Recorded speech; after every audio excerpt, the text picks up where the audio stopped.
I just saw a cruise that I want to book next, and I know there's taxes and fees, and I think they charge it for drinks and internet. Okay, I know there's a lot they're not telling me. So how much is this cruise gonna cost? Well, I'm gonna break it down because that's what's next. Oh, they like to nickel and dime you. Would you call that a hidden fee? Oh, are they trying to pull a fast one on us? I know how you feel, and booking your first cruise can be really overwhelming.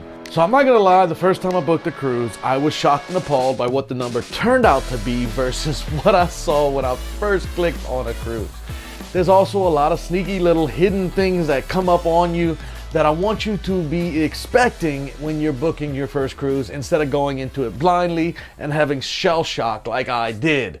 At this moment, I also want to state that I am generalizing for all cruise lines. I'm going to be using NCL, Norwegian Cruise Lines, kind of as an example, but every single cruise line out here has these little hidden fees and has all of these extras you have to add on, and it's going to be different for each cruise line you book through. With that being said, if one cruise line doesn't do it this way versus another, let me know in the comment section below so I can learn also. This is the moment when I'm thinking one day I want to work through a travel agency so they can tell me the final price instead of me having to deal with all this craziness. So yeah, let's not get ripped off. And you're going to start by getting on the website and you're going to see something like this, where it says some kind of free items, 50% off cruise. Now, I have been toying with these things. It says you only have 2 or 3 days left on this one, but in 2 or 3 days, they'll change up the wording and the price is gonna end up being about the same anyway. So you jump it on the website and you see this one and it's the perfect cruise for you out of Miami for $7.99 PP per person. It's not any other kind of PP. It's just per person, and USD, which is US dollar. So you're thinking, hey, that's a great deal. I'll go on that cruise for $7.99, but I wonder when I'm gonna go. So you click down at the bottom and you say view dates, and you're gonna notice that this bottom line price that they give you is always going to be the cheapest possible price for this cruise. It's not going to be in a peak time. It's always going to be off season that not a lot of people are cruising. So when you click on that, it's going to give you a list of dates. And in this case, the $7.99 is for the beginning of March for an interior cabin. Now granted, I don't personally care. I spend the days out on the deck exploring the ship or out at the ports of call. That piece of the puzzle is going to be up to you, but you're going to notice that as soon as you go to balcony, it's probably going to be 50 to 100% more. So just know that the price they're going to show you right out of the box is going to be the cheapest interior room on the least traveled dates. I'm kind of running out of money here. I haven't even started yet. The more flexible you are, the better the deals will be. I promise. But we're gonna base this whole video on booking an interior room for the cheapest possible price. So we're gonna stick with this $7.99 cruise and we'll just call it $800 from here on out. But here's where it gets a little more tricky. Now immediately when you click on that, it ends up bringing you to another page where it then gives you some kind of offer. It gives you like add-ons of free internet or free drinks or free whatever. And also, you'll be able to pick your own room on the ship versus letting the cruise lines pick the best room available for you. If you allow them to do that, and you won't find out your room probably until the week before or when you get on the cruise, that is the way you'll get your cheapest price right there. But there's some hidden fees in the add-ons, which actually kind of remotely annoy me. So if I'm really looking at this, because I see $800 per person, that's $1,600. So I'm figuring, okay, I got to pay $1,600 for this 7-day cruise, right? If you go back to the very first screen and you look at the very bottom, you'll be able to see in very small print, port fees and governmental fees that you have to pay. Those fees fluctuate depending on how many different ports you hit, what governmental fees they're paying for.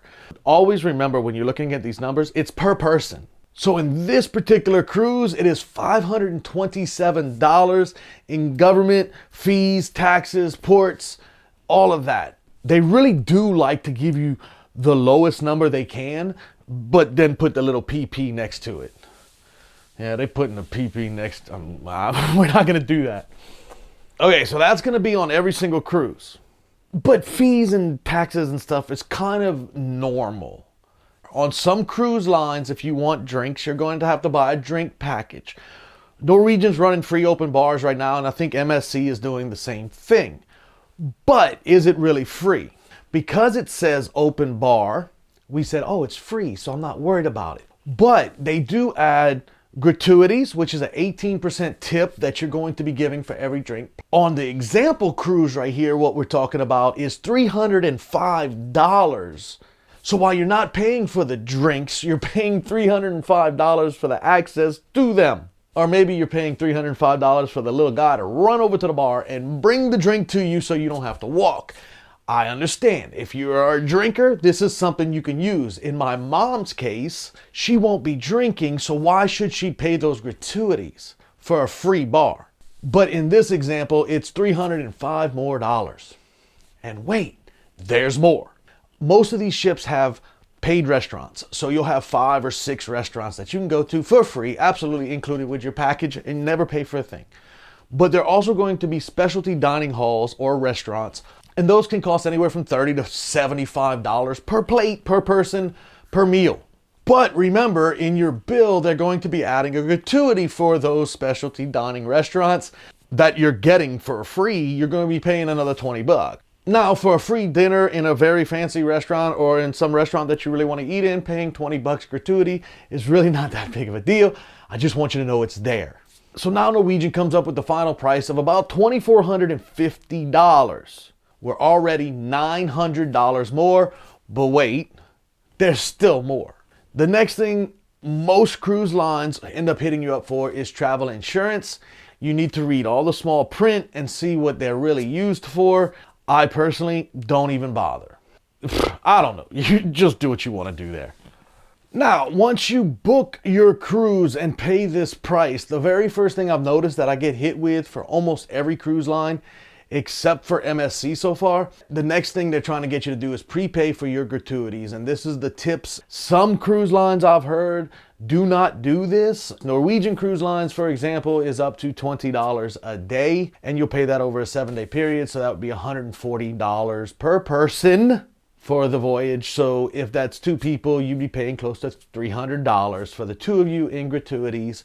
So now we will say we're at $27.50 when you pay for those gratuities. You have to also pay attention to whether or not you need internet on the ship. In some packages like Norwegian that says free internet, you get 150 minutes. There are some other packages that can range from $100 to $300 to get you unlimited time. And of course, they're going to be hitting you up for shore excursions that the cruise line will happily add on to your cruise in a heartbeat. But always remember that you have other options out there that may be way cheaper. I was looking at booking one for us that was $139 per person. We went outside to a guy and booked for $50 a person, and he was able to give us a free transfer back and forth with a van and everything for 7 of us. So that tells you how much cheaper it can be if you go outside, but maybe we'll talk about that one other day.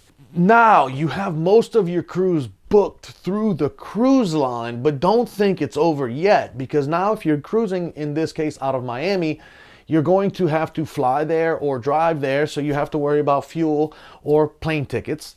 Once you get to Miami, you're going to have to worry about getting from the airport to the cruise port. And from what I've done, I've always found like $25-30 per person is what it's going to take you to get from the airport to the cruise terminal. You also have to decide right away if you're going to be staying the night before, flying in the day before, staying overnight. So now you have hotel bills, or flying in the morning of and taking a chance of these flights being delayed. You also have to then look at on the back end when you can fly back out if you need to stay another night in the port city. So that can easily add up. And in most cases, if you're booking airline flights, you can book that through the cruise line. They will book your flights for you. I've heard some horror stories with this, but they're going to pick your flight times. They're going to set up your transfers. And tell me in the comment section below, have you ever had a cruise line book your air flights and your transportation back and forth? How did it work out, good or bad? As a little bonus, once you book your vacation and your cruise, you're going to be getting constant offers from them for different things to add on to your vacation, like spa treatments and all kind of other things you can do on the boat, or picture packages. And I'm not even gonna mess with any of that. That's totally up to you. I don't do any of it. And also, before the cruise comes up about 2 or 3 months out, They will look at how many people have booked that cruise, and if there's a lot of rooms available, they will offer upgradable rooms. So if you do book an interior but you want a balcony, they might offer you a discounted rate where you can put in an offer like say $300 per person to upgrade to a balcony, and that way you'd pay $600 more. Yes, these upgrade offers come and go and you never know what you're gonna get, and even if your offer is going to be accepted, but that's something we can talk about at a later date. Look, I'm trying to think of every possible situation, but it's impossible because it keeps evolving. Pretty much an unlimited amount of money you can spend on a cruise ship, but if you really want to do it for cheap and you cut everything else out, you can get this down to port fees and the price they say, and you can get your trip for a reasonable amount.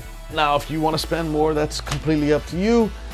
Either way, I just want to see you on a cruise, enjoying yourself and having the time of your life, making memories and finding out what's next.